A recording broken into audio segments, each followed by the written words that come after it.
welcome to Meeple Mentor. I'm Jared, and today we're doing an unboxing for Arkham Horror, the board game. This is a Lovecraftian Cthulhu-themed game. Very popular, very well-known. It came out quite a few years ago. I just got my hands on a copy that I wanted to open and play, so I thought I'd record an unboxing and see what's inside. It's for 1 to 8 players, ages 14 and up. This says it's the revised printing, and it's by Richard Launius and Kevin Wilson, published by Fantasy Flight Games. So I'll read the back, and then of course we'll get right into unboxing and see what's inside Arkham Horror.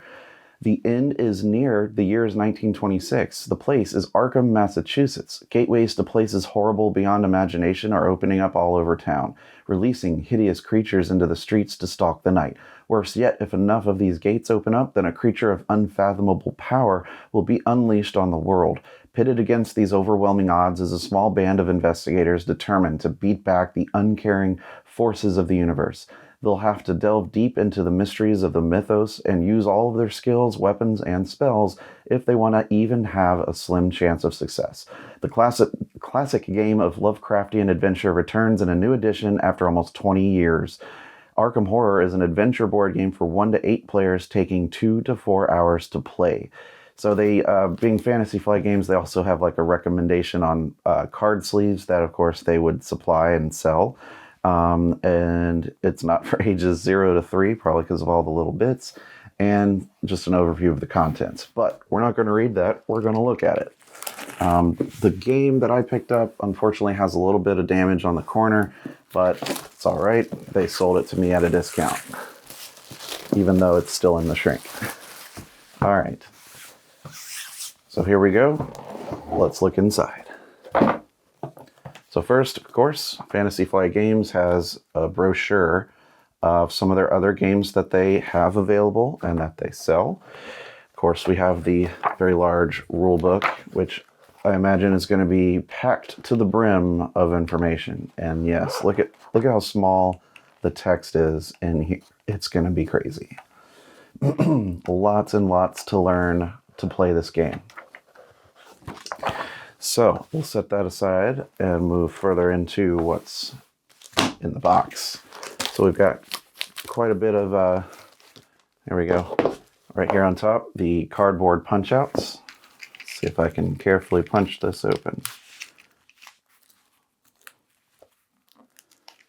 So I haven't played Arkham Horror, but I have played Arkham Horror, the card game. And that's more of a 2-player game with just cards, and this is of course up to 8 players, and it has much more content and a board and pieces and things than Arkham Horror, the card game. But yeah, you've got different characters as far as the enemies. You have locations that I think are randomized, perhaps. You've got, I don't know what this is, but we've got a little token there, blue, red, and then we've got some clue tokens, some insanity tokens. We've got health tokens, and then your character, which I assume is going on standees for everything. So that's that. And then, of course, their abilities of those enemies are on the back. We have money, 1s, 5s, 10s. We have lots more clue tokens.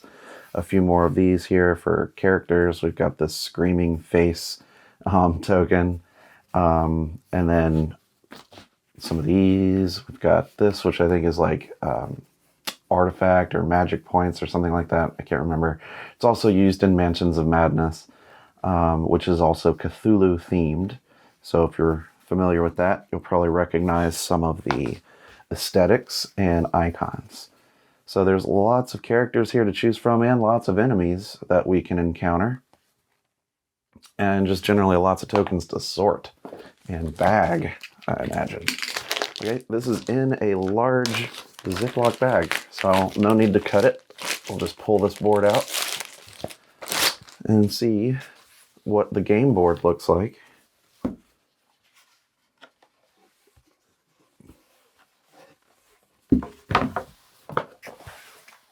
It's rather large.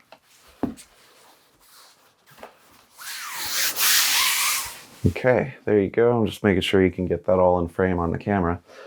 So yeah, you've got these, which are unique other worlds, like, maybe you get to go to these places or advance into them. Then you have, Arkham, Massachusetts, and all the different, roads and paths to take to get to these different places. The lodge and the house, the witch house, the South Church, the graveyard, cave, roadhouse, Velma's Diner, Independence Square, Miskatonic University. So I'm not really, I'm not too familiar with Arkham, Massachusetts, if it's even a real city. But perhaps if you're from Arkham and you can verify that this map has anything to do with it, that'd be interesting to know. But more than likely, this is just about gameplay. I do notice there's some black and white arrows, which is probably to do with which direction you're allowed to move to go there, or if you have an ability to move, it might specify white or black. But yeah, there's, certainly where things are is a big deal, and being able to move there is also part of the game. Over here, we've got the terror track. That's gonna probably use that scary face token that we saw and move along this. Outskirts, sky, lost in time and space. So this is considered city limits.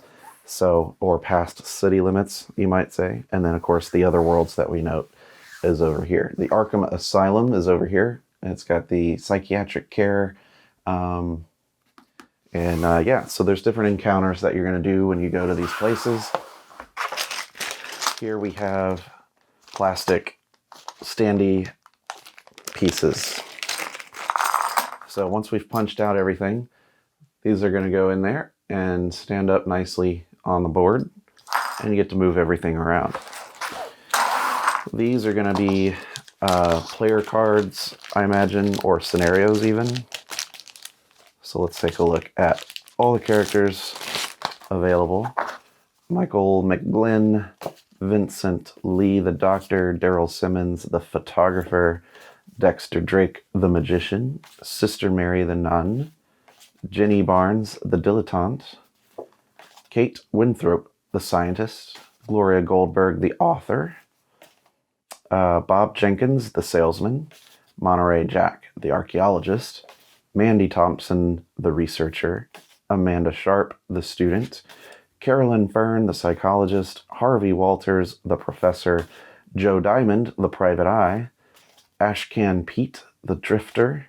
All right, that's quite a few characters, so there's a lot to choose from, even though, you only need at most 8, since it plays up to 8, but that's a lot of characters to choose from. We have Cthulhu, Dreams of Madness, you got Worshippers and Attacks, we've got Hastur, we've got Azathoth,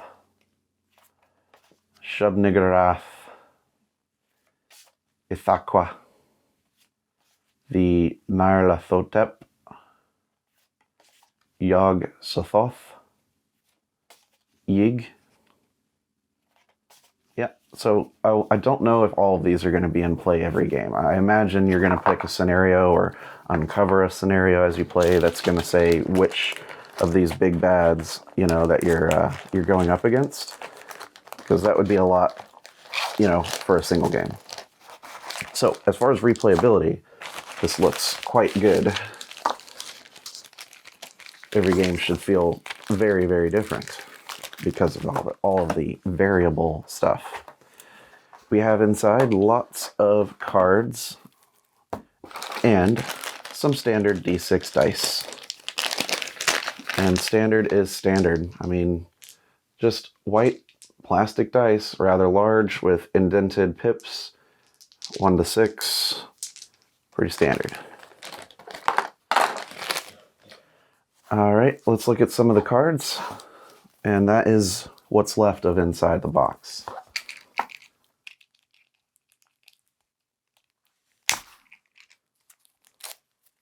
Okay, carefully open this. It's going to be a lot of cards to try to sleeve, that's for sure.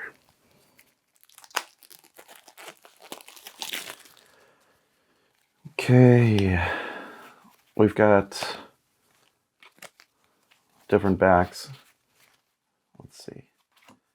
This one with the Other Worlds backs. That perhaps there's a reference card for every spot, for every character to have a reference.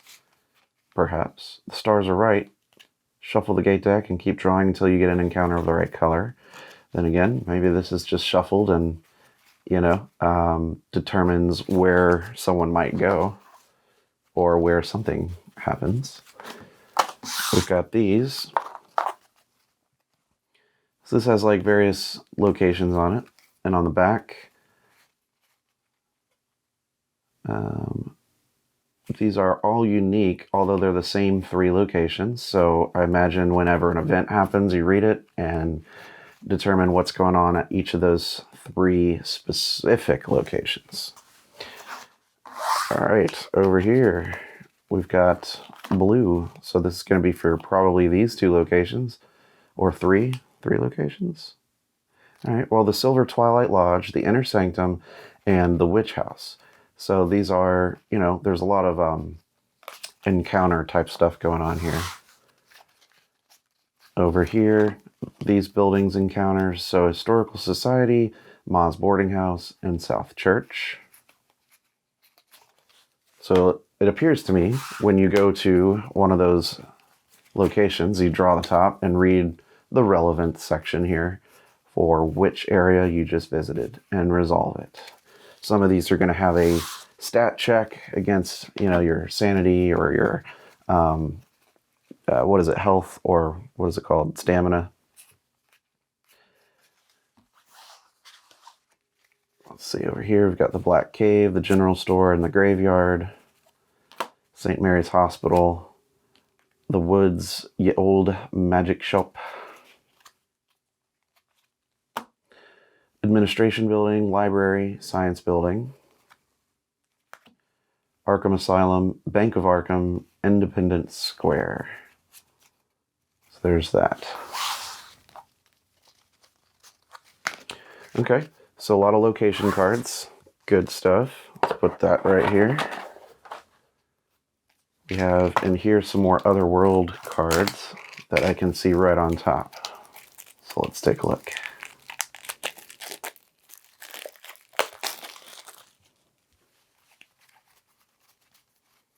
Yep, just a few more.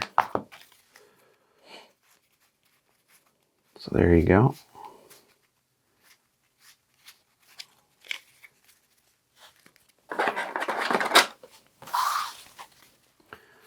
Then we have what I would think are the Cthulhu cards. Feds raid Arkham. All monsters in the street are returned to the cup.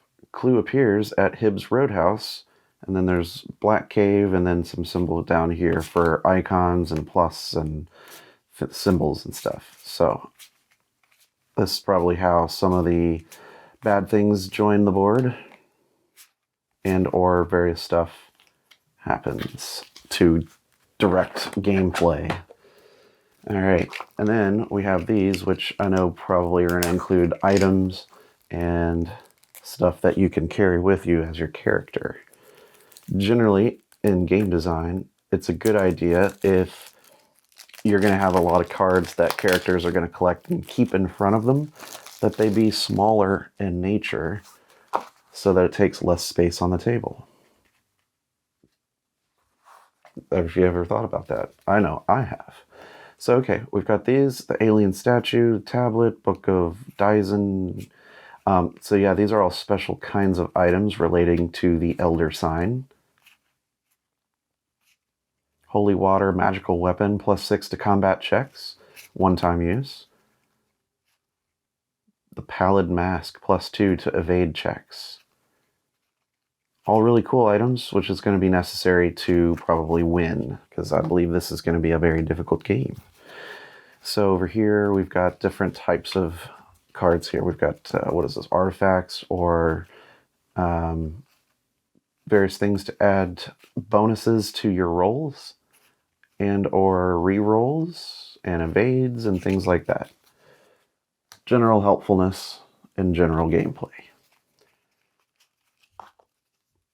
We have allies, hence the person, icons on the top.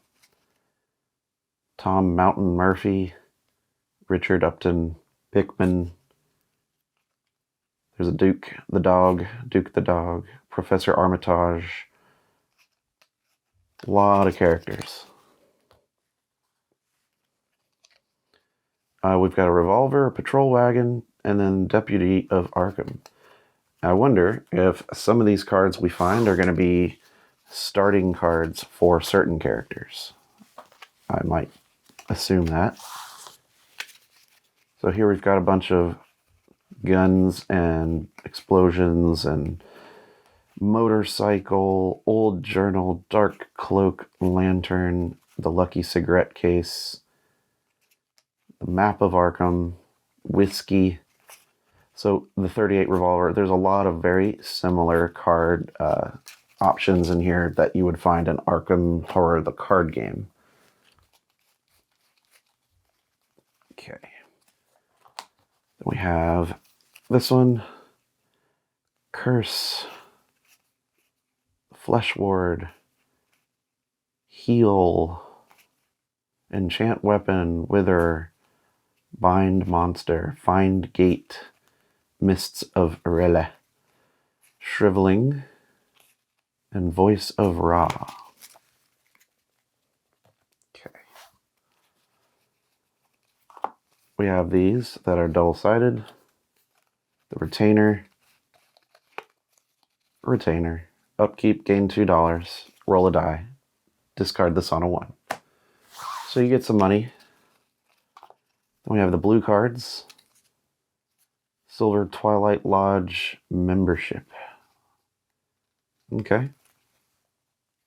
Looks like they're all the same. We have some curses. Looks like you're gonna roll and discard on a 1. Otherwise, let's see, discard instead of gaining a blessing card, which would be the opposite side. All right. That's good. Good stuff. The bank loan, gain $10 when you take the card. Upkeep, you can pay $1 to discard your items in the card, and you can't get another bank loan. And then any phase, pay $10 to pay off the loan. All right, so you get some money, and you got to slowly pay it back until you get to discard it. But you have to lose your items, which sounds bad.